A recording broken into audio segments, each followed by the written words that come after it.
คนที่ลดน้ำหนักไม่ได้สักทีเนี่ยอาจจะเป็นเพราะไทรอยด์พังระบบการเผาผลาญเจ๊งมันมีเคสนักร้องคนหนึ่งยุค 90 อยู่ดีๆอ้วนโดยไม่รู้สาเหตุจิบน้ำก็อ้วนแล้วเลยไปตรวจที่โรงพยาบาลแล้วพบว่าเป็นโรคไทรอยด์อ้วนไทรอยด์ต่ำจะอ้วนฉุๆบวมน้ำเบ้าตาบวมได้คอก็จะโตได้เหมือนกันไม่มีผังผืดสรุปคอพ่อนี่ไม่ใช่ว่าอ้วนเนาะไม่ใช่อ้วนคุณหมอจิมมี่ลองหงายหน้าขึ้นและลองกลืนน้ำลายดูสิครับเหมือนมีอะไรอยู่แต่เมื่อไหร่ก็ตามเราเจอก้อนในคนที่อายุน้อย10 กว่าปีหรือ20 ปีต้นๆสามารถเป็นมะเร็งได้เลยนะครับพฤติกรรมของมะเร็งไทรอยด์เนี่ยเป็นมะเร็งที่น่ารักคือมะเร็งไทรอยด์เป็นมะเร็งที่โตช้าถ้าเราดีเทคได้ไวผลการรักษาก็จะดีเคยมีคู่รักนักวิ่งมาปรึกษาว่าหัวใจมันเต้นเร็วขึ้นแปลกๆทั้งๆที่ไม่มีอาการอย่างอื่นเลยสุดท้ายก็เจอว่าเป็นไทรอยด์เป็นพิษอีกอันหนึ่งสังเกตว่าทำไมตัวเองขี้ร้อนแปลกๆพาครอบครัวไปเที่ยวที่หิมะแต่ว่ารู้สึกร้อนเหงื่อออกด้วยอาการที่ดูเหมือนไม่ตรงไปตรงมาแบบนี้ครับสุดท้ายก็ไปเจอว่าเป็นไทรอยด์เป็นพิษหมอมีเทคนิคในการดูแลตัวเองแล้วก็สังเกตอาการว่าเป็นโรคไทรอยด์หรือเปล่าก็ขอแนะนำเป็น2อย่างก็คือ1ในทุก EP ทางทีมงานและหมอจะตั้งใจเพื่อหาข้อมูลรีเสิร์ชเกี่ยวกับเรื่องด้านสุขภาพที่เป็นประโยชน์และถูกต้องโดยจะเรียนเชิญแพทย์ผู้เชี่ยวชาญเก่งๆมาแลกเปลี่ยนข้อมูลซึ่งกันและกันพอเข้าไปดูหลังบ้าน 80% กว่าของคนที่เข้ามาชมคลิปไม่ได้กดติดตามหรือ subscribe ให้กับเรานะครับถ้าคุณคิดว่าคอนเทนต์แนวนี้มีประโยชน์ฝากกดติดตาม subscribe เป็นกำลังใจให้หมอและทีมงานได้ทำคอนเทนต์ดีๆแนวสุขภาพแบบนี้ในอนาคตครับเพื่อเป็นการขอบคุณเมื่อไหร่เราถึง 200,000 subscriber ทางทีมงานจะ random 3 คนผู้โชคดีเพื่อมาปรึกษาสุขภาพกับหมอสำหรับคนที่อยู่ต่างจังหวัดหรืออยู่ต่างประเทศก็สามารถทำได้ทางออนไลน์ครับขอบคุณครับสวัสดีครับยินดีต้อนรับเข้าสู่ Doctor's Talk Podcast ที่หมอและผู้เชี่ยวชาญทางด้านสุขภาพจะมาพูดคุยประเด็นเรื่องสุขภาพต่างๆอยู่กับผมหมอจิมมี่แพทย์ผู้เชี่ยวชาญทางด้านเวชศาสตร์ป้องกัน This episode has English subtitle Please click at the subtitle buttonหมอเชื่อว่าหลายๆคนคิดว่าโรคไทรอยด์เป็นโรคไกลตัวแต่จริงๆแล้วเมื่อไทรอยด์ทำงานผิดปกตินั้นสามารถส่งผลกระทบต่อโรคหัวใจเรื่องของอารมณ์ระบบการเผาผลาญโรคข้อและกระดูกและอื่นๆมากมายในร่างกายของเราเพราะฉะนั้นไอ้ต่อมเล็กๆแค่นี้เนี่ยมันมีบทบาทมากเลยทีเดียวงานวิจัยค้นพบว่ามะเร็งต่อมไทรอยด์นั้นเนี่ยเจอพ้นพบมากในผู้หญิงที่อยู่ในเอเชียใต้และประเทศไทยก็เป็นหนึ่งในนั้นเช่นเดียวกันครับ EP นี้หมอเลยอยากให้ทุกคนมาเข้าใจเรื่องของฮอร์โมนไทรอยด์ต่อมไทรอยด์นั้นอยู่ที่ไหนมีหน้าที่อะไรสำหรับคนที่มีไทรอยด์ต่ำไทรอยด์สูงมันจะส่งผลกระทบต่อร่างกายเราได้ยังไงและก็วิธีการป้องกันไม่ให้ตัวเองเป็นมะเร็งต่อมไทรอยด์นั่นเองครับหมอก็เลยเชิญชวนรุ่นพี่นะครับที่เป็นผู้เชี่ยวชาญทางด้านต่อมไร้ท่อนั่นเองครับสวัสดีครับพี่ธีระครับสวัสดีครับผมนายแพทย์ธีระสุขรามผู้เชี่ยวชาญด้านอายุรศาสตร์โรคต่อมไร้ท่อและเมตาบอลิซึมนะครับหรือจะเรียกง่ายๆว่าเป็นหมอเบาหวานไทรอยด์พี่ธีระเหนื่อยไหมครับเพราะว่าต้องมาจากได้ยินว่ามาจากภูเก็ตเลยใช่ไหมครับก็ตื่นเต้นนิดนึงครับแต่ว่าพี่ธีระนี่เก่งมากๆเลยนะครับ เพราะว่าทุกครั้งที่ผมเจอเคสที่แบบยากๆเรื่องของต่อมไทรอยด์หรือโรคเบาหวานเนี่ยโทรไปคอนซัลท์พี่ธีระตลอดเลยขอบคุณพี่ธีระมากๆนะครับที่มาในวันนี้นะครับยินดีมากเลยครับก่อนอื่นเลยอยากจะพูดเรื่องของการทำงานของต่อมไทรอยด์ในร่างกายของเราครับหลายคนอาจจะคิดว่าเดี๋ยวต่อมไทรอยด์เนี่ยมันอยู่ตรงไหนใน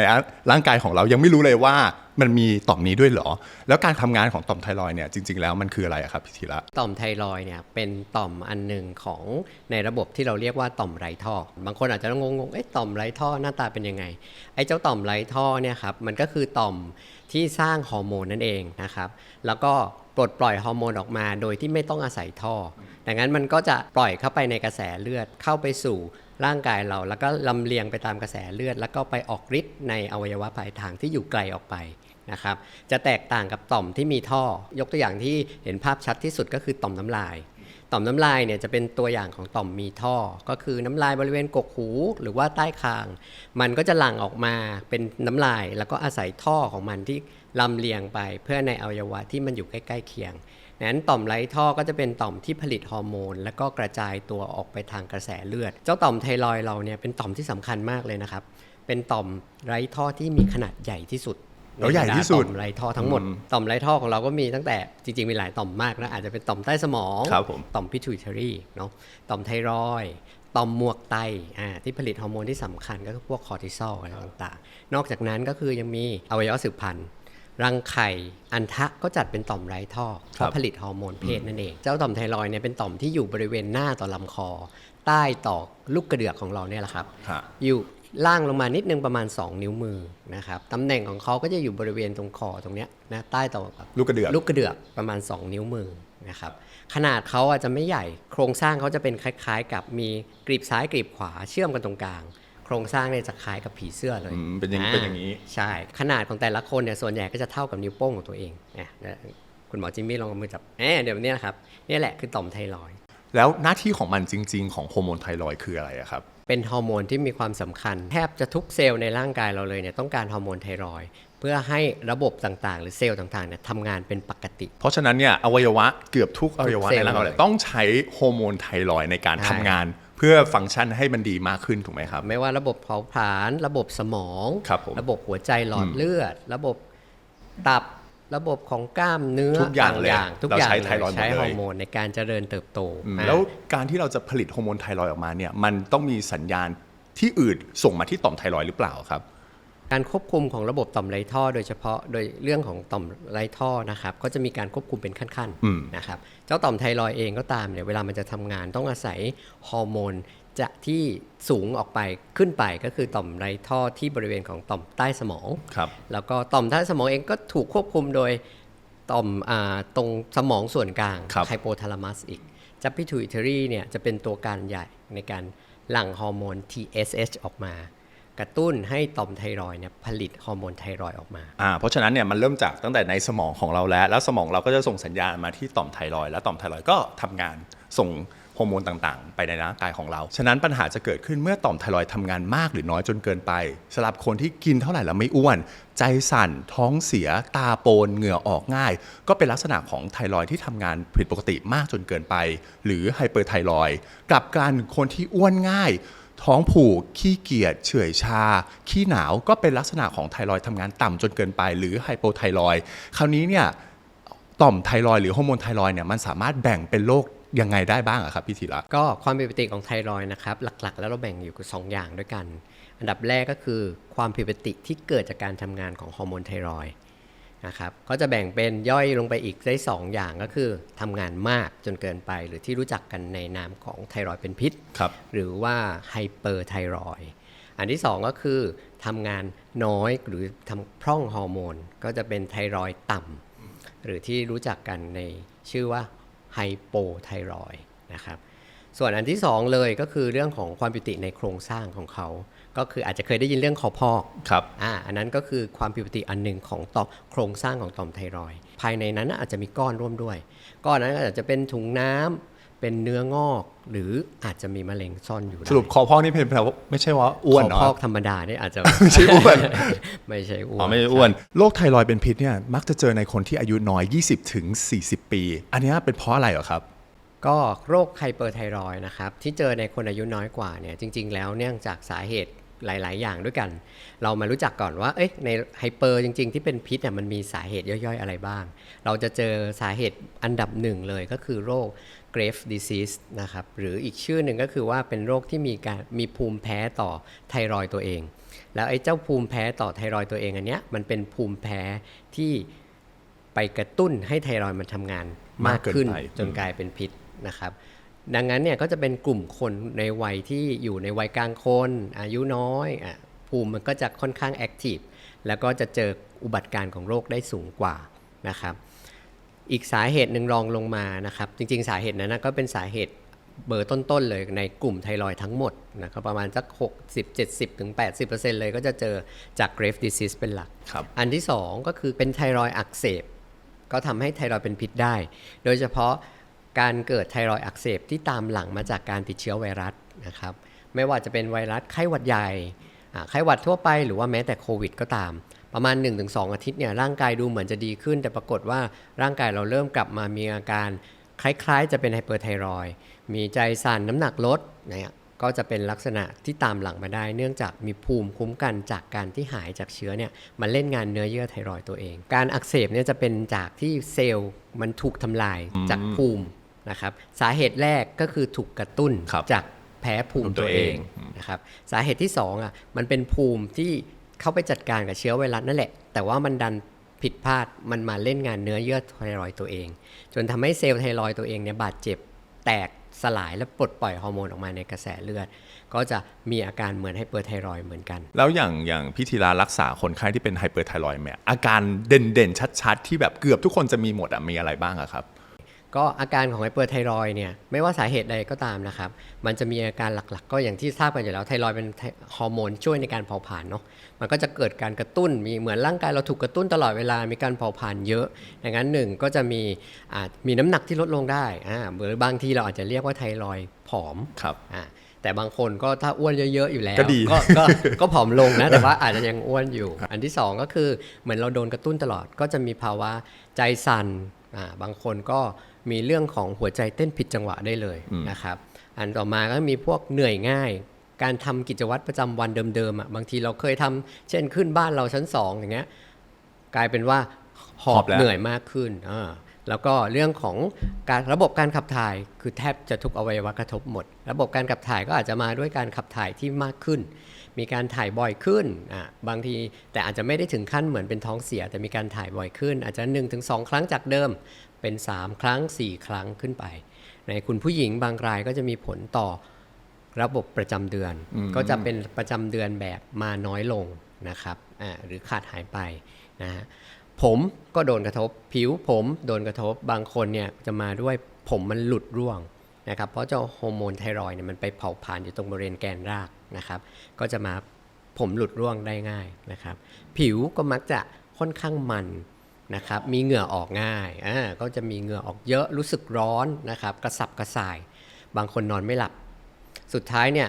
อีกอันหนึ่งที่จะเป็นลักษณะจำเพาะต่อ Graves' disease เลยก็มีตาโปนมันออกมาตาโปนออกมาเลยจิมมี่รู้ไหมครับว่าไทรอยด์เป็นพิษที่ออกตาเนี่ยตาบอดได้เลยนะครับตาบอดเลยเหรอครับมันเกิดขึ้นได้ยังไงอะครับก็เจ้าตัว Graves' disease เนี่ยมันจะมีภูมิที่ไปกระตุ้นต่อไทรอยด์แล้วใช่ไหมครับไอ้ภูมินี้แหละมันก็ยังออกฤทธิ์ต่อตัวรับโดยเฉพาะเนื้อเยื่อบริเวณรอบดวงตาด้วยทำให้มันมีการขยายตัวของกล้ามเนื้อแล้วก็บริเวณของเนื้อเยื่อต่างๆที่รอบในเบ้าตาเนี่ยมีการขยายตัวเพิ่มมากขึ้นความดันลูกตาก็จะในเบ้าตาก็จะสูงขึ้นจนไปกดประสาทตาได้เลยแล้วเพราะฉะนั้นเนี่ยคนที่อย่างเป็น Graves' disease ก็จะมีแบบเมื่อกี้ที่พี่ธีระบอกคือตาโปนออกมาถูกไหมครับแล้วถ้าไม่ได้รักษาก็อาจจะถึงขั้นตาบอดได้เลยทีเดียวแล้วอย่างเช่นถ้าแบบสาเหตุที่2ที่เกิดจากเชื้อไวรัสเนี่ยเพิ่งติดมาแล้วอยู่ดีตาโปนเนี่ยตามันจะแบบตึกๆออกมาแบบจากลูกตาเลยไหมครับถลนออกเลยไม่ครับไม่ก็คนละกลไกกันอันนี้ก็เป็นอันนึงที่เราไว้แยกเหมือนกันคนที่เป็นไทรอยด์เป็นพิษชนิดที่เป็น Graves' disease เนี่ยส่วนใหญ่มีบางส่วนที่ออกที่ดวงตาถ้าออกที่ดวงตามีตาโปนเราก็จะค่อนข้างมั่นใจว่าโอเคไปทางด้าน Graves' disease ก็คือมีแพ้ภูมิตัวเองแต่คนที่อาจจะก้ำกึ่งว่าเป็นพิษจากสาเหตุอะไรกันแน่เนี่ยถ้าเป็นจากไวรัสเนี่ยก็จะได้ประวัติชัดเจนว่ามีติดเชื้อไวรัสมาก่อนหรือมีอาการคล้ายๆหวัดนำมาก่อนสัก 1-2 อาทิตย์แล้วค่อยมามีอาการทางไฮเปอร์ไทรอยด์หรือไทรอยด์เป็นพิษ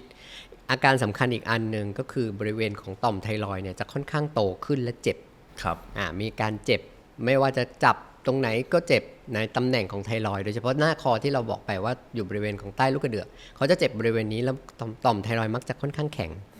การเจ็บเนี่ยบางทีร้าวขึ้นบริเวณของกกหูมี refer pain ไปบริเวณของจอไลน์หรือบริเวณกกหูได้ก็เป็นจุดสังเกตอันนึงว่ามันเป็นไทรอยด์เป็นพิษเหมือนกันนะแต่ว่าด้วยสาเหตุที่แตกต่างกันและกลุ่มนี้จะไม่ออกตาก็ถือว่าโชคดีไป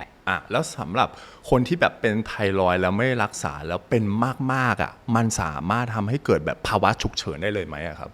ภาวะฉุกเฉินในไทรอยด์เนี่ยที่หมอต่อมไรท่อจะกลัวกันนะครับเราก็จะกลัวอยู่1เรื่องก็คือเรื่องของภาวะไทรอยด์เขาเรียกว่าไทรอยด์เป็นพิษชนิดฉับพลันและรุนแรงหรือว่าภาษาง่ายๆเขาเรียกว่าภาษาไทรอยด์สตอร์มคล้ายๆกับลมพายุเลยมันพัดโหมทุกอย่างเลยถ้าเกิดส่วนใหญ่เราจะจินตนาการง่ายๆกับไทรอยด์เป็นพิษเราโดยส่วนตัวนะก็จะแนะนำคนไข้ว่าคุณมีไทรอยด์เป็นพิษก็คือคุณมีภูเขาไฟระเบิดมันก็จะระเบิดเป่าพ่นทั้งลาวาทั้งทุกอย่างออกมามีความร้อนออกมาแล้วมันก็กระจายไปทั่วร่างทำให้ทุกระบบเนี่ยเกิดการกระทบความรุนแรงที่เกิดขึ้นเนี่ยมันมีการกระตุ้นทั้งร่างกายเลยนะครับเข้าไปที่ระบบประสาทและสมองอาจจะมีการรู้ตัวที่สับสนนะครับอุณหภูมิสูงขึ้นถูกกระตุ้นมีไข้นะครับหัวใจเนี่ยจะเป็นระบบหลักๆเลยที่ถูกกระตุ้นหัวใจเต้นเร็วมากผิดจังหวะได้หัวใจล้มเหลวได้เลยแล้วก็มีน้ำท่วมปอดนะครับไปที่ระบบของตับ ตับก็อักเสบมีตัวเหลืองตาเหลืองดีซ่านได้เลยนะครับแล้วก็อาจจะไปที่ระบบของเรื่องของระบบความดันและหลอดเลือดอะไรต่างๆซึ่งกระทบรุนแรงไปหมดซึ่งโอกาสเสียชีวิตสูงมากเพราะฉะนั้นนี่ควรรีบรักษาเรื่องของไทรอยด์เป็นพิษพอเรามาพูดถึงเรื่องของการรักษาแล้วเนี่ยมันเริ่มต้นยังไงบ้างอะครับของภาวะไทรอยด์เป็นพิษไทรอยด์เป็นพิษเนี่ยก็ตรงไปตรงมาพอเวลามันผลิตออกมาเยอะใช่ไหมครับเราก็จะมีการรักษาหลักอยู่3อย่างด้วยกันอันดับแรกก็คือการรักษาด้วยยากินเราจะให้ยากินเข้าไปต้านการทำงานของไทรอยด์แต่จริงๆการรักษาด้วยยาเนี่ยเราจะเปรียบเสมือนการรักษาที่รักษาแบบชั่วคราวครับผมนะครับก็คือเวลามันเยอะอยู่เราก็ใช้ยาเข้าไปต้านเพื่อไปลดอาการไปลดการสร้างถ้าเกิดใจสั่นก็จะมียา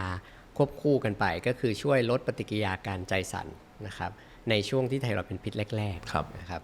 อันที่2อาจจะเคยได้ยินว่าถ้าเกิดว่ากินยาไปแล้วมันแบบแนวโน้มมันต้องกินยายืดนานนะครับก็อาจจะต้องใช้การรักษาอีกวิธีหนึ่งก็คือการรักษาด้วยแร่รังสีไอโอดีนเพื่อทำลายเซลล์ต่อมให้ค่อยๆฝ่อตัวลงแล้วการกินแร่มันอันตรายไหมครับหลายคนก็กลัวมากเลยเนี่ยการกินแร่แล้วเดี๋ยวมันจะเกิดอะไรขึ้นกระทบต่อระบบอื่นในร่างกายของเราหรือเปล่าก็ฟังดูก็ค่อนข้างน่ากลัวเนาะสำหรับบางคนแต่ว่าอยากให้คำแนะนำอย่างนี้นะครับว่าแร่เนี่ยที่เอามาใช้ในการรักษาไทรอยด์จริงๆปลอดภัยมากมันไม่ได้เป็นแร่เหมือนแบบน่ากลัวรังสีกัมมันตรังสีอะไรขนาดนั้นนะครับคุณหมอเจมมี่ทราบไหมครับว่ารังสีนั้นนะคือรังสีอะไรก็ถ้าจำไม่ผิดไอโอดีนถูกไหมครับถูกต้องนะครับก็คือเราใช้ไอโอดีนนั่นแหละซึ่งมันเป็นตัววัตถุดิบในการสร้างไทรอยด์แต่ว่ามันจะเป็นไอโอดีนชนิดพิเศษก็คือจะเป็นไอโอดีนที่มันปลดปล่อยสารกัมมันตรังสีออกมาได้นิดนึงนะครับซึ่งจะเป็นไอโอดีนชนิดที่เป็นรหัส131หรือที่เราเรียก I131 นะครับไอโอดีนชนิดนี้จะปลดปล่อยสารกัมมันตรังสีออกมาเล็กๆน้อยๆแผ่ออกมาเวลาเราทานเข้าไปเป็นยาเม็ดคุณหมอเขาก็จะใส่เข้าไปในรูปแบบเม็ดพอเราทานเข้าไปใช่ไหมครับมันก็จะเข้าไปจับอยู่บริเวณเซลล์ไทรอยด์แล้วมันก็จะปลดปล่อยกัมมันตรังสีออกมาทำให้เซลล์ไทรอยด์เราค่อยๆตายฝ่อตัวไปก็จะทำให้ไทรอยด์ไม่เป็นพิษรังสีไอโอดีนมีวิธีอื่นอีกไหมครับสุดท้ายสุดเป็นไม้ตายหลักก็คือการผ่าตัดก็คือถ้ามัน1 กับ 2มันไม่ได้แล้วจริงๆเนี่ยเอาออกเลยแต่จริงๆการผ่าตัดเนี่ยเราก็จะใช้ไว้เป็นวิธีสุดท้ายนะครับเพราะว่าอะไรการผ่าตัดนะต่อมไทรอยด์เป็นต่อมที่สำคัญเนาะแล้วส่วนใหญ่กลุ่มพวกนี้ก็จะเป็นต่อมที่ค่อนข้างโตนะครับการผ่าตัดบริเวณลำคอก็อาจจะต้องระมัดระวังเรื่องเป็นผ่าตัดใหญ่อาจจะมีการเลือดออกได้แล้วก็มีอวัยวะข้างเคียงที่สำคัญมากพวกเส้นประสาทเส้นเสียงหลอดเลือดใหญ่อะไรต่างๆเนี่ยต้องเป็นการผ่าตัดภายใต้คุณหมอที่เชี่ยวชาญนะครับเพื่อลดการแทรกซ้อนแล้วก็มีต่อมข้างๆต่อมไทรอยด์อีกก็คือต่อมพาราไทรอยด์ในการควบคุมแคลเซียมอะไรต่างๆก็บางคนก็อาจจะอาจจะมีผลแทรกซ้อนเรื่องของแคลเซียมต่ำหรือว่าเสียงแหบได้หลังผ่าตัดแล้วถ้าสมมติเอาออกไปแล้วอะเราไม่มีฮอร์โมนไทรอยด์ในร่างกายถูกไหมครับเพราะเอาออกไปแล้วอย่างนั้นเราก็กลายเป็นไทรอยด์ต่ำเลยปริยานก็จริงๆการรักษาเนี่ยการรักษาไทรอยด์เป็นพิษที่หายขาดคือการทำให้ไทรอยด์ต่ำเป็นการทำให้ร่างกายไม่มีไทรอยด์แต่อย่างที่เรียนโดยข้างต้นเนี่ยไทรอยด์เนี่ยมันเป็นฮอร์โมนที่จำเป็นดังนั้นเราก็จะมีการใช้การรักษาหลังจากนั้นก็คือการใช้ฮอร์โมนทดแทนนะครับแต่คนไข้ก็จะไม่มีโอกาสกลับมาเป็นไทรอยด์เป็นพิษอีกเลย ซึ่งเรามักจะเลือกใช้ในรายที่จำเป็นจริงๆเช่น1เคยมีภาวะไทรอยด์สตอร์มแล้วก็รอดชีวิตเราก็จะป้องกันไว้ไม่ให้มันเป็นไทรอยด์เป็นพิษซ้ำนะครับหรือคนที่เป็นแบบเกรฟดิซีสแหละกินยาเข้าไปแล้วคอร์ส1-2 ปีสงบไปไม่4-5 ปีเป็นซ้ำเรื่อยๆการที่เป็นไทรอยด์เป็นพิษซ้ำๆเนี่ยมันยิ่งทำให้ร่างกายมันมีการแทรกซ้อนที่อันตรายมากขึ้นโดยเฉพาะในอนาคตคือเรื่องของระบบหัวใจและหลอดเลือดเนาะเราก็พยายามจะทำให้เป็นไทรอยด์ต่ำนะครับหมอต่อมเองเนี่ยเราจะค่อนข้างกลัวไทรอยด์ต่ำไทรอยด์เป็นพิษเพราะไทรอยด์ต่ำรักษาง่ายมากตรงกันข้ามไทรอยด์ต่ำเนี่ยส่วนมากเจอในผู้หญิงและถ้าต่ำแล้วต่ำเลยเนี่ยอันนี้รักษาไม่ได้จริงหรือเปล่าครับก็ต้องเรียนตามตรงว่าจริงก็คือไทรอยด์ต่ำเนี่ยจริงๆแล้วตัวโรคย่อยๆของเขาเนี่ยจะเป็นโรคที่มีการเปลี่ยนแปลงชนิดที่ถาวรสาเหตุหลักที่เราเจอมากที่สุดก็คือเรื่องของแพ้ภูมิตัวเองอีกเช่นกันแต่ภูมิอันเนี้ยมันจะไม่เหมือนกับไทรอยด์เป็นพิษและเจ้าภูมิเนี่ยมันดันวิ่งเข้ามาแล้วมาทำลายเซลล์ไทรอยด์ตัวเองให้แตกสลายตายไปทีละนิดทีละหน่อยตั้งแต่เล็ก ใช้เวลานานหลายปีเลยมันค่อยๆตายไปจนสุดท้ายเนี่ยไทรอยด์ก็ทำงานได้ไม่สมดุลหรือเป็นไทรอยด์ต่ำดังนั้นอุบัติการของโรคมักจะเกิดในผู้หญิงเช่นกันและมักจะเกิดในคนที่อายุมากกว่าเมื่อเทียบกับไทรอยด์เป็นพิษโดยภูมิอันนี้มีชื่อเรียกด้วยนะครับคนที่มีแพ้ภูมิตัวเองอันเนี้ยมันเรียกว่าอะไรครับอายิโนโมโตะ อายิโนโมโตะ ไม่ใช่ครับเอาเหรอครับชื่อฮาชิโมโตะ ฮาชิโมโตะชื่อญี่ปุ่นมากคนที่ค้นพบเรื่องของแอนติบอดีตัวนี้แหละครับก็คือแอนติบอดีที่ไปทำลายองค์ประกอบของเซลล์ไทรอยด์ในการสร้างของมันทำให้การสร้างฮอร์โมนไทรอยด์นั้นมันไม่สมบูรณ์แล้วก็เจ้าเซลล์เนี่ยมันก็แตกสลายตายไปพอแตกสลายตายไปปั๊บไทรอยด์ก็จะกลับมาซ่อมแซมตัวเองแต่กลายเป็นผังผืดพอในอนาคตเซลล์มันก็ทำงานได้ด้อยลงแล้วอาการของไทรอยด์ต่ำมันมีอะไรบ้างครับก็จะตรงข้ามกับไทรอยด์เป็นพิษทุกอย่างการกระตุ้นร่างกายแทนที่จะถูกกระตุ้นเยอะก็ไม่ได้ถูกกระตุ้นก็จะมีค่อนข้างเชื่องช้าทำอะไรช้าๆง่วงนอนมีเรื่องของหัวใจก็จะเต้นช้าลงจากที่เคยเต้นเร็วนะครับระบบการเผาผลาญก็จะช้าลงดังนั้นน้อยลงดังนั้นก็จะน้ำหนักตัวเพิ่มขึ้นหรือบางคนก็จะเรียกว่าอ้วนได้นะแต่ว่าการอ้วนของอ้วนแบบอ้วนทั่วไปกับอ้วนไทรอยด์ต่ำเนี่ยจะมีความต่างกันเล็กน้อยอ้วนแบบไทรอยด์มันจะอ้วนฉุๆบวมน้ำอ้วนแล้วก็มีเบ้าตาบวมได้บวมน้ำได้ลักษณะแสดงออกบางอย่างคอก็จะโตได้เหมือนกันไม่มีผังผืดนะครับแล้วก็เรื่องระบบขับถ่ายก็จะเป็นท้องผูกแทนเชื่องช้าใช่ช้าหมดเลยการบีบตัวของลำไส้ก็จะช้านะครับความจำระบบสมองก็ถูกกระทบอาจจะมีความจำที่เลอะการสูญเสียความหลงลืมอย่างเงี้ยก็จะแล้วบางทีมันก็ไปเกิดในผู้สูงอายุจนบางทีการวินิจฉัยของไทรอยด์ต่ำเนี่ยจริงๆมันค่อนข้างดูอาการมันยากกว่าไทรอยด์เป็นพิษซะอีกนะครับแล้ววิธีการรักษาของไทรอยด์ต่ำครับมันเริ่มจากยังไงครับวิธีการรักษาอย่างแรกก็วินิจฉัยก่อนก็คือเจาะฮอร์โมนไทรอยด์นะก็จะเห็นว่าฮอร์โมนไทรอยด์เนี่ยมันอยู่ในระดับที่ต่ำกว่าเกณฑ์นะครับแล้วก็หาสาเหตุนะครับและการรักษาเนี่ยง่ายมากก็คือให้ฮอร์โมนทดแทนคือทดแทนไปเลยเพราะว่าคุณผลิตไม่ได้ผลิตน้อยไปคุณก็เอาฮอร์โมนทดแทนไป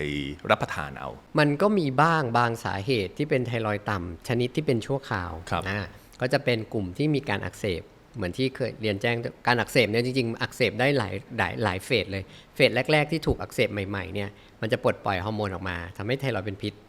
พอสักพักหนึ่งมันเริ่มสงบลงและอาจจะมีภาวะที่มันสงบก็หยุดสร้างชั่วคราวเป็นไทรอยด์ต่ำชั่วคราวแล้วค่อยๆฟื้นคืนกลับมาอันนั้นเป็นสาเหตุที่เกิดขึ้นชั่วคราวแต่เจอไม่ค่อยบ่อยนะครับส่วนใหญ่สาเหตุหลักๆที่เจอบ่อยมากๆในคนไข้ที่เป็นไทรอยด์ต่ำมักจะเป็นสาเหตุจากฮาชิโมโตะไทรอยด์เป็นหลักนะครับคือแพ้ภูมิทำลายเซลล์ไทรอยด์เมื่อกี้เราพูดไปเรื่องของความผิดปกติของเรื่องฮอร์โมนไทรอยด์ทำงานมากจนเกินไปหรือทำงานน้อยจนเกินไปคราวนี้เรามาพูดถึงความผิดปกติของโครงสร้างต่อมไทรอยด์มันเกิดขึ้นได้ยังไงครับเจ้าโครงสร้างของไทรอยด์เนี่ยจริงๆมันมีหลายสาเหตุเหมือนที่แจ้งไว้ทั้งข้างต้นไทรอยด์ทำงานเป็นพิษมันก็โตได้เราจะเรียกว่าคอพอกแต่ว่าลักษณะคอพอกแบบที่ทำงานผิดปกติมันจะคอพอกแบบโตทั่วๆโครงสร้างต่อไปก็คือมันมีก้อนอยู่ข้างในอย่างนั้นเราก็สามารถเห็น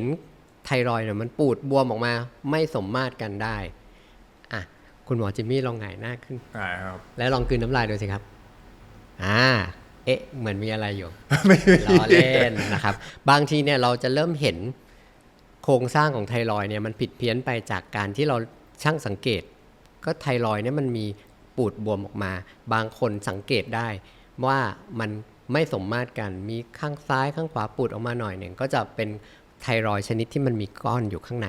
นะครับซึ่งเราก็ต้องไปตรวจลึกลงไปอีกว่าไอ้ก้อนนั้นเนี่ยมันเป็นโครงสร้างอย่างไรบ้างนะครับถามว่าต้นตอมันเกิดโครงสร้างผิดปกติแบบนั้นได้ยังไงไม่มีแต่มักจะเจอได้ว่าถ้าอายุเยอะขึ้นโดยเฉพาะเกิน40กว่า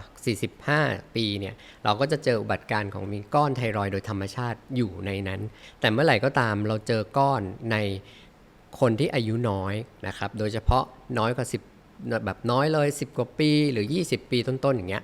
อันเนี้ยอาจจะเป็นสัญญาณหนึ่งสัญญาณอันตรายบางอย่างก็ได้ก็แนะนำว่าควรมาตรวจ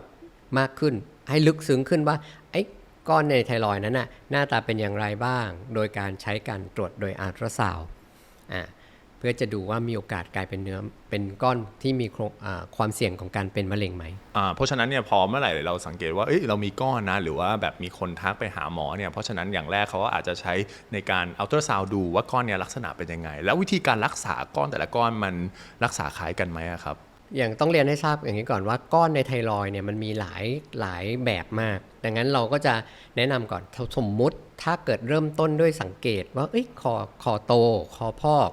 มีก้อนไหม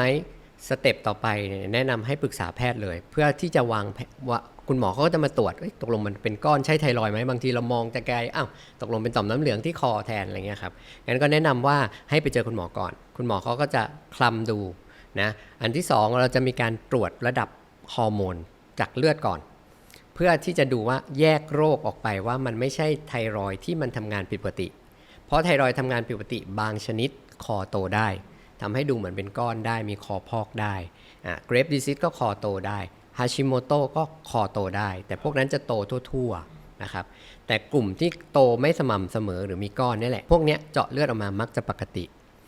เพราะไทรอยด์ปกติเสร็จปุ๊บสเต็ปต่อไปเราจะวิเคราะห์โครงสร้างของก้อนและโดยการใช้อัลตราซาวด์นะครับอัลตราซาวด์จะเป็นคลื่นเป็นคลื่นเสียงความถี่คุณหมอเขาก็จะอัลตราซาวด์บริเวณรอบลำคอตรงนี้ทั้งหมดเพื่อวิเคราะห์ว่าโครงสร้างของไทรอยด์เนี่ยมันเป็นแบบไหนตัวที่เห็นเนี่ยเห็นมีก้อนจริงไหมอยู่ตำแหน่งไหนขนาดเท่าไหร่รูปร่างหรือว่าหน้าตาของก้อนโดยภาพอัลตราซาวด์เนี่ยจะเป็นตัวบอกความเสี่ยงที่จะเป็นเนื้อร้ายหรือเปล่าก็อาจจะแบ่งเป็นง่ายๆเลย2-3 อย่างด้วยกันอันดับแรกก็คือถ้าเกิดว่ามันเป็นลักษณะดำๆเป็นถุงน้ำอันล้วนๆเลยอันนี้ความเสี่ยงต่ำแต่ถ้าเป็นดำๆมีถุงน้ำมีของเหลวผสมกับตรงแกนข้างในที่เป็นขาวๆหรือว่าเหมือนเป็นเนื้ออันเนี้ยก็มีความเสี่ยงของ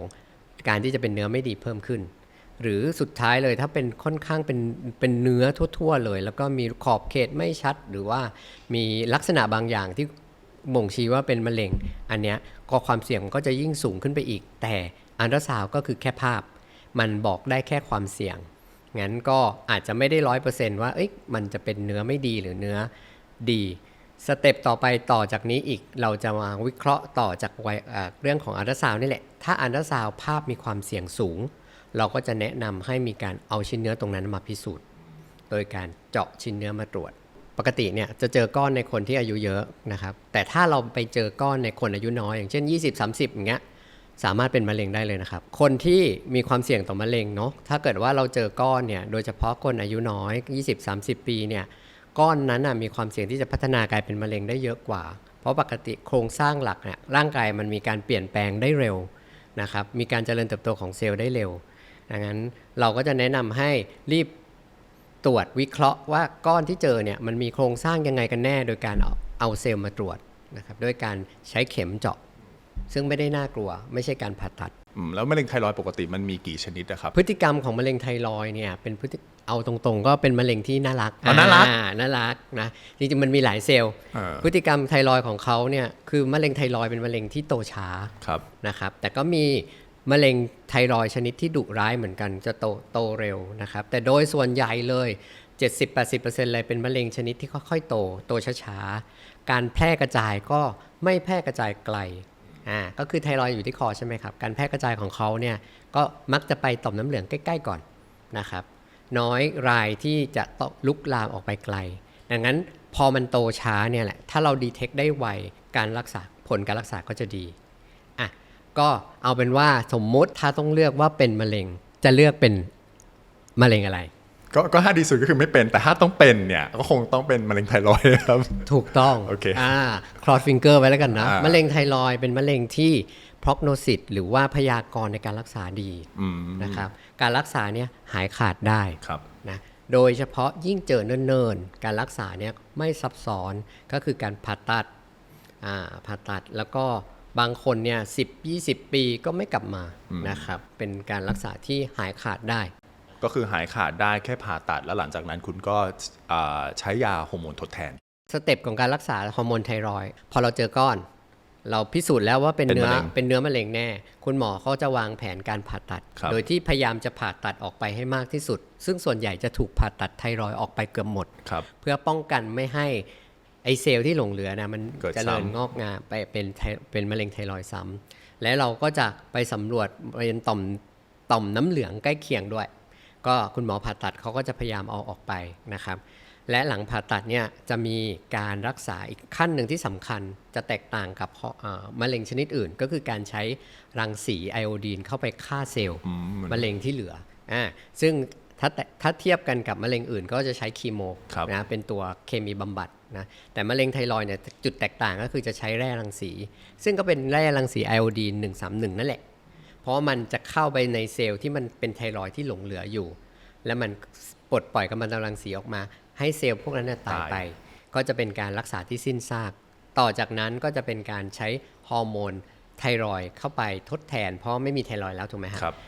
แล้วก็ฮอร์โมนไทรอยด์เนี่ยก็จะประหนึ่งเหมือนยาที่เข้าไปกดสัญญาณกระตุ้นจากต่อมใต้สมองอีกทำให้มะเร็งเนี่ยไม่กลับมานะฮะซึ่งอันนี้ก็เป็นผลการรักษาที่ดีเยี่ยมนะครับเมื่อเทียบกับมะเร็งอื่นๆเลยนะครับซึ่งและยิ่งเจอตั้งแต่แรกๆก้อนยังเล็กอยู่การผ่าตัดไปราบรื่นดีก็บางคนคือหายขาด ทีนี้อยากจะพูดถึงเรื่องของระบบการเผาผลาญมันมีเคสนักร้องคนหนึ่งยุค 90 อยู่ดีๆอ้วนโดยไม่รู้สาเหตุจิบน้ำก็อ้วนแล้วเลยไปตรวจที่โรงพยาบาลแล้วพบว่าเป็นโรคไทรอยด์ฉะนั้นคนที่ลดน้ำหนักไม่ได้สักทีเนี่ยอาจจะเป็นเพราะไทรอยด์พังระบบการเผาผลาญเจ๊งอันนี้จริงหรือเปล่าครับถ้าเป็นแบบเคสนะครับดังนั้นเนี่ยเขาก็จะมีภาวะที่เป็นไทรอยด์ต่ำนะครับเนื่องจากไทรอยด์ต่ำการเผาผลาญก็จะลดลงแต่ว่าส่วนใหญ่เนี่ยการเผาผลาญต่ำเนี่ยมันจะเป็นในช่วงก่อนที่เริ่มวินิจฉัยหลักการรักษาของคุณหมอก็คือจะให้ฮอร์โมนไทรอยด์เข้าไปทดแทนและถ้าสามารถปรับระดับฮอร์โมนไทรอยด์ได้เหมาะสมกับตัวคนไข้แต่ละรายไปเนี่ยการเผาผลาญก็จะค่อยๆคืนกลับสู่ภาวะปกติเขาก็จะสามารถควบคุมน้ำหนักพอได้อย่างเช่นยกตัวอย่างบางรายเนี่ยที่หมอเจอนะครับเวลาเป็นไทรอยด์ต่ำตอนวินิจฉัยเนี่ยน้ำหนักเขาอาจจะขึ้นไป10กิโลพอได้รับการรักษาด้วยฮอร์โมนไทรอยด์ทดแทนเนี่ยน้ำหนักเขาก็ค่อยๆลดลงแต่อาจจะลงช้าหน่อยอาจจะลงมาที่ประมาณสัก5กิโลที่เหลือต่อจากนั้นนะคนไข้ก็คงต้องใช้ให้ความร่วมมือในการดูแลร่างกายตัวเองเพิ่มขึ้นไปอีกนะครับเพื่อที่จะลดเกี่ยวกับการควบคุมอาหารออกกำลังกายเพื่อกระตุ้นให้เมตาบอลิซึมนั้นยังคงอยู่ในเกณฑ์ที่เหมาะสมขึ้นนะครับพูดง่ายๆก็คือว่าถ้าไปตรวจในโรงพยาบาลแล้วพบว่าเป็นไทรอยด์ต่ำจริงเนี่ยการรับฮอร์โมนทดแทนก็เป็นตัวหนึ่งที่ช่วยทำให้ระบบการเผาผลาญมันกลับมาดีขึ้นแต่ไม่ได้หมายความว่ากินแต่ยาอย่างเดียวคุณต้องไปปรับเปลี่ยนพฤติกรรมด้วยถูกไหมครับเพราะว่าการปรับเปลี่ยนพฤติกรรมมันก็จะทำให้ระบบการเผาผลาญของเราเร่งได้ดีมากขึ้นทำงานได้กลับมาเป็นเหมือนเดิมและยังคงอยู่ต่อเนื่องนะและทำงานได้ดีขึ้นอีกอย่างหนึ่งคนที่เป็นไทรอยด์ต่ำจะมีภาวะอย่างสมองก็อาจจะมีความง่วงมีความเรื่องของความอาจจะมีซึมเศร้าร่วมด้วยดังนั้นสภาพจิตใจก็มีผลในการที่จะต้องฟื้นฟูอยากให้กำลังใจต่อสู้กับโรคไทรอยด์นะครับถ้าปรับฮอร์โมนดีไลฟ์สไตล์ทุกอย่างเราก็เอาเข้ามาช่วยกันก็จะดีขึ้นและประสบความสำเร็จโรคไทรอยด์อาจจะเป็นจุดเริ่มต้นของโรคหัวใจและโรคข้อและกระดูกอันนี้มันเริ่มขึ้นได้ยังไงครับส่วนใหญ่แล้วจะเป็นกับไทรอยด์เป็นพิษไทรอยด์เป็นพิษเนี่ยมันจะมีผลกระตุ้นทั่วร่างกายหัวใจเป็นเป้าหมายหลักอันหนึ่งที่มันไปออกฤทธิ์ดังนั้นหัวใจจะมีการเปลี่ยนแปลงค่อนข้างถาวรอย่างเช่นบางคนเนี่ยถูกกระตุ้นมากๆเนี่ยหัวใจมีการเปลี่ยนแปลงแบบเต้นผิดจังหวะกล้ามเนื้อหัวใจบางตัวลงหัวใจโตได้นะครับแล้วก็อาจจะมาด้วยภาวะหัวใจล้มเหลวเรื้อรังก็ได้ซึ่งอันเนี้ยจะเจอบ่อยในรายที่เป็นไทรอยด์เป็นพิษที่รักษาไม่ต่อเนื่องทำให้ร่างกายเนี่ยเป็นไทรอยด์เป็นพิษอยู่นานหรือไม่ได้รับการรักษาอย่างถูกต้องอย่างเงี้ยครับก็จะเจอแบบนี้ได้บ่อยนะส่วนอันที่2เนี่ยก็คือระบบกระดูกและกล้ามเนื้อก็จะถูกกระทบจากไทรอยด์เป็นพิษเช่นกันเวลาถูกกระตุ้นนานๆเข้าเนี่ยกล้ามเนื้อก็จะถูกมันเผาผลาญเยอะเนาะกล้ามเนื้อเราก็จะสลายไปด้วยกล้ามเนื้อก็จะบางได้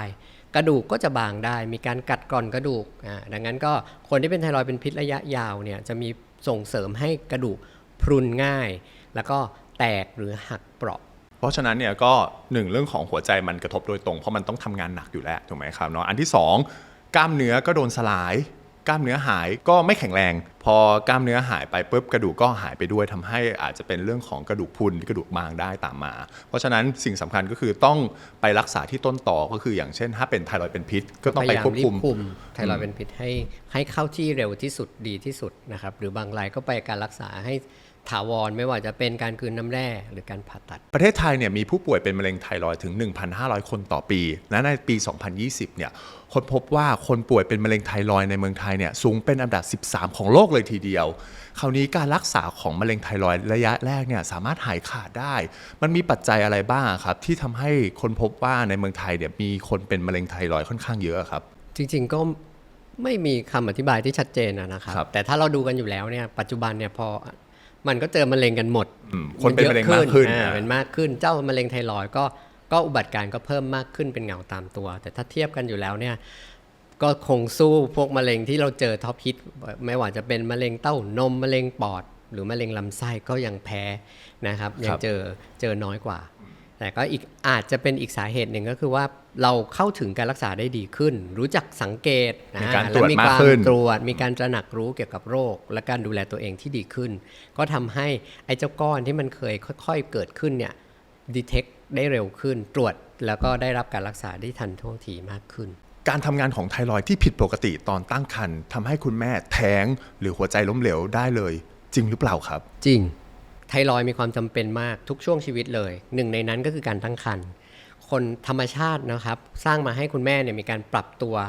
โดยที่เวลาพอตั้งครรภ์เนี่ยไทรอยด์เนี่ยร่างกายจะผลิตไทรอยด์มากขึ้นในช่วงแรกโดยเฉพาะประมาณสัก3เดือนแรกเนี่ยไทรอยด์จะถูกปรับตัวให้มีการสร้างเพิ่มขึ้นเพราะเป็นช่วงที่เด็กทารกกำลังฟอร์มตัวกำลังสร้างอวัยวะหนึ่งในนั้นเด็กทารกก็สร้างไทรอยด์ตัวเองแล้วแต่ว่ายังไม่พร้อมจะทำงานในช่วง10สัปดาห์แรกฮอร์โมนไทรอยด์ก็จะต้องอาศัยฮอร์โมนไทรอยด์จากคุณแม่ถ้าฮอร์โมนไทรอยด์จากของคุณแม่เนี่ยมีการมากหรือน้อยจนเกินไปก็จะกระทบต่อทารกในครรภ์ได้คนที่เป็นไทรอยด์เป็นพิษฮอร์โมนมันเกินดังนั้นมันก็จะส่งผลโดยตรงต่อคุณแม่ตาโปนใจสั่นความดันขึ้นส่งผลไปถึงลูกก็กระแสเลือดเข้าไปเนี่ยเพิ่มโอกาสการแท้งและก็ฮอร์โมนที่เข้าไปเนี่ยจะผ่านรกได้ก็จะไปกระตุ้นให้เจ้าเด็กทารกเนี่ยมีหัวใจเต้นเร็วขึ้นน้ำหนักก็ไม่ค่อยขึ้นตัวเล็กในครรภ์อย่างเงี้ยครับก็จะเป็นการแทรกซ้อนที่เรียกว่าไปด้วยกันทั้งแม่และลูกเลยแล้วถ้าสมมุติไทรอยด์ต่ำล่ะครับไทรอยด์ต่ำจะเป็นอีกรูปแบบหนึ่งนะครับซึ่งก็กลับมาเหมือนเดิมอีกทีหนึ่งก็คือว่าการตั้งครรภ์เนี่ยในช่วงแรกยิ่งสำคัญมากโดยเฉพาะช่วงแรกเด็กไงยังสร้างไทรอยด์ตัวเองไม่ได้ก็ต้องพึ่งฮอร์โมนจากแม่ถ้าแม่ไม่มีฮอร์โมนไทรอยด์ที่เพียงพอก็จะไปส่งผลต่อการพัฒนาการโดยเฉพาะกลุ่มที่เป็นเรื่องของระบบประสาทและสมองก็คือเด็กที่อาจจะมีการพัฒนาการของทางสมองที่ช้าแบบไม่สมบูรณ์นักนะครับและก็จำเป็นตลอดช่วงของการตั้งครรภ์เลยงั้นกลุ่มที่เป็นไทรอยด์ต่ำเนี่ยจะต้องซัพพอร์ตหรือว่าให้ปรับยามีการปรับยาในทุกช่วงของการตั้งครรภ์นะครับเพื่อให้การตั้งครรภ์นั้นราบรื่นที่สุดนะครับกินผักมากเกินไปทำให้ฮอร์โมนไทรอยด์ทำงานผิดปกติอันนี้เป็นเพราะมันมีสารไกลโคเจนซึ่งสามารถเจอในพวกผักสดเช่นกะหล่ำปลีหัวไชเท้าบรอกโคลีได้นะครับเนาะสารที่อยู่ในผักพวกนี้มันก็อาจจะทำให้ระบบฮอร์โมนไทรอยด์ของเราทำงานผิดปกติเพราะฉะนั้นเนี่ยมันมีอาหารอะไรบ้างครับที่คนเป็นไทรอยด์ควรกินและไม่ควรกินนะครับจริงๆแล้วอาหารเนี่ยส่งผลกระทบได้แต่น้อยถ้าจะต้องกินจนมีผลต่อการที่เกิดไทรอยด์มันต้องกินทีละเป็นกระบุงเป็นกิโลเลยนะฮะเรากินกระหล่ำดิบทีละแค่กลีบ2กลีบเนี่ยอาจจะไม่ส่งผลอะไรขนาดนั้นนะครับแต่ก็จะเน้นย้ำว่าถ้าเป็นโรคไทรอยด์อยู่แล้วโอเคเข้ารับการรักษาหลักเนี่ยให้ดีก่อนสมบูรณ์ก่อนไม่ว่าจะเป็นไทรอยด์เป็นพิษกินยาซะไทรอยด์ต่ำทานยาอย่างสม่ำเสมอถ้าปรับสมดุลฮอร์โมนได้เต็มที่เนี่ยจริงๆสามารถใช้ชีวิตได้ตามปกติไม่มีอาหารอะไรที่ห้ามเป็นพิเศษแม้แต่อาหารทะเลใช่ถูกต้องนี่โดนคำถามบ่อยมากเวลาคนไข้เป็นไทรอยด์เป็นพิษก็จะถูกบอกว่าอาหารทะเลกินได้ไหมครับเพราะมีไอโอดีนสูงอะไรก็จะเรียนแจ้งว่าไอโอดีนมันเป็นวัตถุดิบในการสร้างฮอร์โมนไทรอยด์เนาะแต่ว่าเราก็จะแนะนำว่าโอเคเพิ่งเริ่มรักษาหรือว่าเพิ่งวินิจฉัยใหม่ๆเนี่ยโอเคว่าอาจจะเลี่ยงก่อนแต่ก็ถ้าสำหรับรายที่เข้ารับการรักษาจนปรับยาเรียบร้อยแล้วเนี่ยอาหารทะเลเนี่ยก็ทานได้แทบ คือทานได้ทุกอย่างแต่ก็อีกอย่างหนึงเราก็ไม่ควรทานอาหารทะเลเยอะเนาะ ครับ เพราะว่าในอาหารทะเลก็จะมีนอกจากไอโอดีนแล้วก็มีคอเลสเตอรอล ครับผม อาจจะได้อย่างอื่นมากกว่า คราวนี้เราพูดถึงเรื่องของการสร้างฮอร์โมนไทรอยด์มันก็ต้องมีสารหรือเกลือแร่หรือวิตามินต่างๆ ที่มาช่วยสปอร์ตเรื่องของการสร้างหรือทำให้ระบบฮอร์โมนไทรอยด์ทำงานได้ตามปกติถูกไหมไอโอดีนเป็นตัวหนึ่งแล้วมีตัวอื่นอีกไหมครับที่เป็นแร่ธาตุส่งเสริมทำให้ไทรอยด์เราทำงานได้ดีมากขึ้นนะครับ ก็อาจจะมีการพูดถึงแต่ว่าอาจจะไม่ได้อยู่ในการรักษาหลักเนาะก็เป็นกลุ่มของสารอาหารรองต่างๆในการที่ในกลไกของการสร้างเนาะก็อาจจะต้องการใช้เรื่องเซเลเนียมนะต้องการใช้ซิงค์หรือว่าต้องการใช้ไอโอดีนเมื่อกี้ไอโอดีนกับเหล็กธาตุเหล็กอะไรอย่างเงี้ยมาช่วยให้การทำงานของไทรอยด์นั้นสมบูรณ์ขึ้น เพราะฉะนั้นก็อาหารพวกนี้ที่จริงแร่ธาตุพวกนี้สิต้องพูดว่ามันสามารถเจอในอาหารสดได้ พวกอาหารทะเลปลาทูหรือว่าถั่วต่างๆที่มีเซเลเนียมถูกไหมครับก็สามารถทานได้ตามปกติเพื่อไปทำให้การสร้างฮอร์โมนไทรอยด์ของเราเนี่ยกลับมาเป็นทำงานได้ดีมากขึ้นแล้วกันซึ่งจริงๆก็คือก็เข้าสู่หลักการใช้ชีวิตรับประทานอาหารสุขภาพทานหลากหลายไม่หนักไปอันใดอันหนึ่งมากจนเกินไปเพื่อให้ได้รับสารอาหารพวกนี้อย่างครบถ้วนนะครับกลับไปที่เรื่องของไกลโคเจนนิดนึงเมื่อกี้ผักต่างๆเนี่ยจริงๆมันมีแต่ว่ามันมีวิธีแก้ก็คือการผ่านความร้อนดังนั้นก็แนะนำเป็นการเอาผักพวกนี้เราทานผักได้ตามปกติเลยจริงๆมีเยอะมากนอกจากกะหล่ำนอกจากผักเคลก็มีครับพวกผักเหล่านี้แม้แต่ถั่วเหลืองก็มีจริงๆมีสารพวกนี้หมดแต่สารพวกนี้สามารถทำลายได้ง่ายๆโดยการผ่านความร้อนงั้นก็แนะนำว่าอาจจะเอาผักพวกนี้มาปรุงอาหารใช้ความร้อนสักนิดนึงก็ถ้ากังวลเรื่องสารพวกนี้ก็จะถูกทำลายไปง่ายได้สำหรับบางคนที่กำลังดูอยู่เนี่ยหรือคนที่ยังไม่เคยเป็นคนที่เป็นอยู่หรือกำลังรักษาอยู่เนี่ยพี่ธีระมีคำแนะนำกับพวกเขายังไงบ้างครับเอาแบบรวมๆง่ายๆเลยครับสำหรับที่อยากดูแลสุขภาพไม่ให้เป็นโรคไทรอยด์และทำให้โรคไทรอยด์ดีขึ้นด้วยโรคไทรอยด์เนี่ยจริงๆไม่ได้เกี่ยวข้องกับพฤติกรรมดังนั้นก็ข้อมูลความเสี่ยงเนี่ยก็คือหลักๆนั้นก็คือเป็นเพศหญิงแล้วก็มีครอบครัวเป็นโรคไทรอยด์มาก่อนก็จะมีความเสี่ยงที่จะเป็นโรคไทรอยด์ได้แต่ไม่อยากให้ตื่นตระหนกไปนะครับโรคไทรอยด์เนี่ยมันสามารถที่จะดูแลตัวเองด้วยหลักการดูแลสุขภาพทั่วไปนั่นแหละครับเพราะมันไม่ได้มีข้อมูลว่าดูแลตัวเองแบบไหนถึงจะป้องกันโรคไทรอยด์ได้ก็ขอแนะนำเป็น2 อย่างก็คือ1ในคนที่สูบบุหรี่เยอะๆเนี่ยก็ควรงดสูบบุหรี่แล้วก็พวกของแอลกอฮอล์อันนี้มีข้อมูลเกี่ยวกับไทรอยด์ด้วยคนที่สูบบุหรี่เยอะเนี่ยกระตุ้นให้แพ้ภูมิต่อไทรอยด์มากขึ้นด้วยทั้งคนที่ไม่เคยเป็นก็จะรุนแรงนะคนที่เป็นโรคไทรอยด์แล้วก็ทำให้โรคเนี่ยคุมยากขึ้นนะก็แนะนำตรงนี้แล้วแอลกอฮอล์ก็มีผลนะครับแอลกอฮอล์ก็มีผลต่อหลากหลายอย่างอย่างที่เราทราบกันและการทำงานของตับส่วนที่2คือคนที่เป็นโรคไทรอยด์แล้วก็แนะนำว่าควรอย่างยิ่งในการเข้าสู่การรักษาอย่างต่อเนื่องและเหมาะสมนะครับก็ต้องเรียนตามตรงว่าสาเหตุหลักก็เป็นเรื่องของแพ้ภูมิตัวเองถูกไหมดังนั้นเนี่ยโรคไทรอยด์เป็นโรคจัดเป็นโรคเรื้อรังจริงๆแล้วนะครับเมื่อไหร่ที่เป็นแล้วก็ต้องเจอกันไปตลอดก็ต้องมีแฟนคลับต่อเนื่องกันไปตลอดแต่ว่าไทรอยด์เนี่ยจะมีระยะที่สงบถ้าเป็นไทรอยด์เป็นพิษเนาะบางคนเนี่ยรักษาเต็มที่ต่อเนื่องปุ๊บโรคคุมได้ก็คือสงบแต่ก็มีโอกาสกำเริบได้ก็แนะนำให้ติดตามกับคุณหมออย่างต่อเนื่องติดตามแล้วเพื่อดูว่าเลือดของเราเป็นยังไงอีกทั้งหมั่นสังเกตอาการของตัวเองนะครับว่ามันมีไทรอยด์กลับคืนมาผิดปกติยังไงบ้างซึ่งสามารถใช้หลักการนี้รวมกันได้ทั้งคนทั่วไปแล้วก็คนที่เป็นโรคแล้วหมอมีเทคนิคในการดูแลตัวเองแล้วก็สังเกตอาการเนาะครับว่าเป็นโรคไทรอยด์หรือเปล่าปัจจุบันเราใช้เรื่องสมาร์ทวอทกันมากขึ้นเนาะก็จะสังเกตเรื่องของการเต้นของหัวใจเคยมีเคสนะครับเป็นคู่รักนักวิ่งมาปรึกษาว่าหัวใจมันเต้นเร็วขึ้นแปลกๆออกกำลังกายแล้วทำไมโซนฮาร์ทเรทมันเพิ่มขึ้นทั้งที่ไม่มีอาการอย่างอื่นเลยสุดท้ายก็เจอว่าเป็นไทรอยด์เป็นพิษอันนี้ก็เป็นอีกอันหนึ่งที่เราสามารถเอามาประยุกต์ใช้กับสิ่งในปัจจุบันอีกอย่างหนึ่งก็มีเคสหนึ่งเหมือนกันสังเกตว่าทำไมตัวเองขี้ร้อนแปลกๆขนาดพาครอบครัวไปเที่ยวที่หิมะตรงฮอกไปเล่นหิมะกันเนี่ยคนอื่นใส่ชุดหนาวจัดเต็มเลยแต่ว่าคนไข้เนี่ยรู้สึกร้อนเหงื่อออกทั้งที่อยู่ในบริเวณที่เป็นหิมะก็มาหาแล้วก็มาปรึกษาด้วยอาการที่ดูเหมือนไม่ตรงไปตรงมาแบบนี้ครับสุดท้ายก็ไปเจอว่าเป็นไทรอยด์เป็นพิษเช่นกันอันนี้ก็เป็นเกร็ดเล็กเกร็ดน้อยในการเอาไว้สังเกตอาการตัวเองได้เพราะฉะนั้นเนี่ยก็วันนี้ได้ ความรู้มากๆเกี่ยวกับเรื่องของโรคไทรอยด์นะครับไม่ว่าจะเป็นทรอยด์ต่ำทรอยด์สูงทรอยด์เป็นพิษต่างๆเนี่ยก็ขอบคุณพี่ธีระนะครับที่มาที่รายการของเราแล้วมาให้ความรู้เกี่ยวกับเรื่องของโรคไทรอยด์พี่ธีระมีอะไรอยากจะฝากผู้ชมไหมครับเกี่ยวกับการดูแลสุขภาพสำหรับคนที่เป็นโรคไทรอยด์แล้วอะครับสำหรับคนที่เป็นโรคไทรอยด์เนี่ยก่อนอื่นก็จะบอกว่าก็อยากให้กำลังใจนะว่ามันเป็นโรคที่แบบถึงแม้มันจะดูแบบเป็นแพ้ภูมิตัวเองมันต้องติดตามไปตลอดแต่ว่ามันก็มีการรักษาที่ดีนะครับมียาและยาก็ปลอดภัยนะครับในกลุ่มไทรอยด์เป็นพิษเนี่ยยาก็ปลอดภัยมากโอกาสที่จะเกิดความรุนแรงของยาน้อยแต่เราก็ต้องปฏิบัติตัวให้เข้ากับโรคที่ควบคุมได้ดีด้วยนะครับส่วนไทรอยด์ต่ำนะครับยาเนี่ยก็มีความปลอดภัยสูงเช่นกันแต่แล้วก็ควรที่จะรับประทานอย่างต่อเนื่องเพราะสาเหตุของไทรอยด์ต่ำส่วนใหญ่ต้องทานไปตลอดชีวิตดังนั้นเนี่ยฮอร์โมนไทรอยด์เนี่ยค่อนข้างจะเซนซิทีฟนิดนึงดังนั้นการรับประทานยาเนี่ยอยากให้รับประทานยาอย่างเคร่งครัดส่วนใหญ่แล้วเนี่ยเราจะให้ทานตอนเช้าดังนั้นเนี่ยการทานยาอย่างต่อเนื่องสำคัญแม้ลืมยา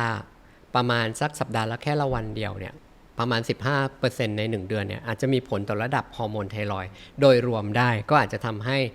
อาการของไทรอยด์ต่ำกลับคืนมาหรือว่าระดับสมดุลเนี่ยไม่ได้ดีเท่าที่ควรดังนั้นก็อยากฝากเอาไว้ตรงจุดนี้แล้วก็อยากให้กำลังใจทุกคนที่เป็นโรคไทรอยด์นะครับไม่ต้องว่ามีกำลังใจต่อสู้กับโรคไม่ได้เป็นโรคที่น่ากลัวในกลุ่มสุดท้ายคือกลุ่มมะเร็งไทรอยด์เป็นมะเร็งที่มี prognosis ดีหรือมีพยากรณ์โรคดีหายนะครับและนี่คือรายการ Doctor's Talk Podcast ที่หมอและผู้เชี่ยวชาญทางด้านสุขภาพจะมาพูดคุยประเด็นเรื่องสุขภาพต่างๆถ้ามีคำถามอะไรก็สามารถเขียนมาในคอมเมนต์ของเราได้นะครับแล้วเจอกันใน EP หน้าสวัสดีครับสวัสดีครับ